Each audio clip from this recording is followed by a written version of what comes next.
समाज के लोगों पर हर खबर का असर होता है, चाहे इसका प्रभाव अच्छा हो या फिर बुरा।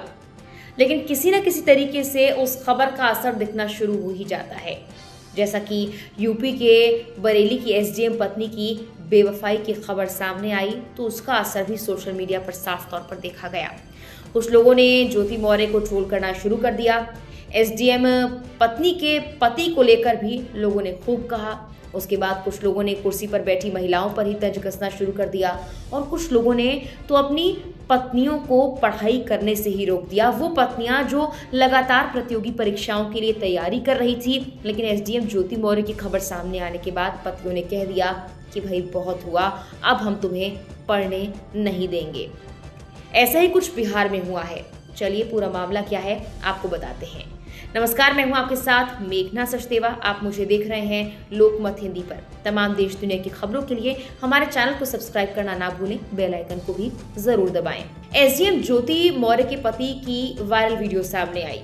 पति ने गुहार लगाई मीडिया के सामने और कहा कि पत्नी को पढ़ाया लिखाया, लेकिन एसडीएम बनने के बाद पत्नी किसी और के साथ अफेयर चलाने लगी। खूब सारे वीडियोस और ऑडियो वायरल हुए। उसके बाद कुछ लोगों ने यह भी दावा किया कि बड़ी संख्या में पतियों ने अपनी पत्नियों को वापस बुला लिया है, जिन्होंने पढ़ने के लिए पत्नियों को भेजा था, और अब वो पति नहीं चाहते कि उनकी पत्नियां पढ़ें और लिखें।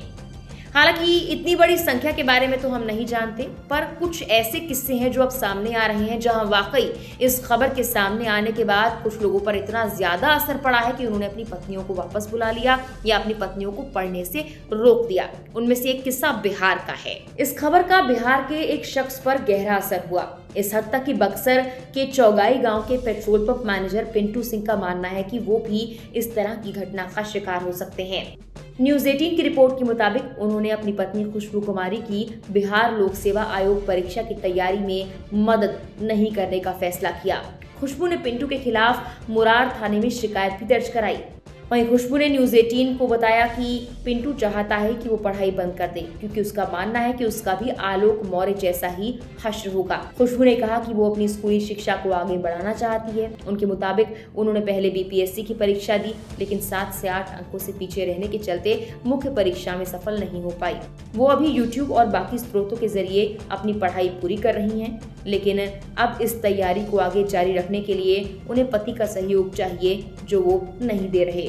खुशबू के अनुसार पिंटू सिंह मूल रूप से उसकी पढ़ाई में सहयोग कर रहा था, लेकिन अब वो उससे सरकारी क्षेत्र में काम करने के विचार को त्यागने का आग्रह करता है। उन्होंने कहा कि एसएचओ रविकांत प्रसाद ने इस मामले में उनकी पूरी मदद करने का वादा किया है। वहीं पिंटू सिंह ने कहा कि वो मौर्य के साथ जो हुआ उससे परेशान है, इसके चलते अपनी पत्नी की परीक्षा की तैयारी में मदद करना उन्हें छोड़ना पड़ा। उनका दावा है कि उन्होंने 2010 में अपनी शादी के बाद से पत्नी की पढ़ाई में पूरा समर्थन किया, लेकिन उनका ऐसा जारी रखने का कोई इरादा नहीं है। जहां इस मामले को लेकर एसएचओ ने खुशबू और उसके परिवार से बात की, खुशबू के पति को भी समझाया कि वो उस पर भरोसा करे। वहीं अब देखने वाली बात है कि अब वाकई खुशबू का पति उसको समर्थन देता है या फिर उसकी पढ़ाई रुकवा देता है। गौरतलब है कि ये पूरी खबर बरेली से जुड़ी हुई है, जिसके बाद बिहार में इसका असर देखने को मिला।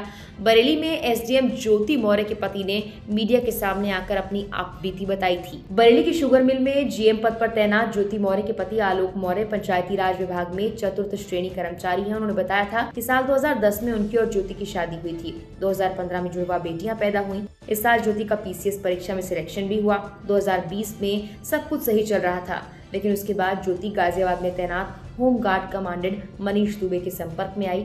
आलोक ने दावा किया कि पत्नी का होमगार्ड कमांडेंट मनीष दुबे के साथ अफेयर है और उन्होंने उन्हें रंगे हाथों भी पकड़ा था। आलोक ने यह भी कहा था कि मनीष दुबे और उनकी पत्नी मिलकर उन्हें रास्ते से हटाने की कोशिश कर रहे हैं। आलोक ने यह भी दावा किया था कि उन्हें जान से मारने की धमकी मिल रही है। फिलहाल के लिए इस वीडियो में इतना ही। तमाम अपडेट्स के लिए लोकमत हिंदी पर बने रहें।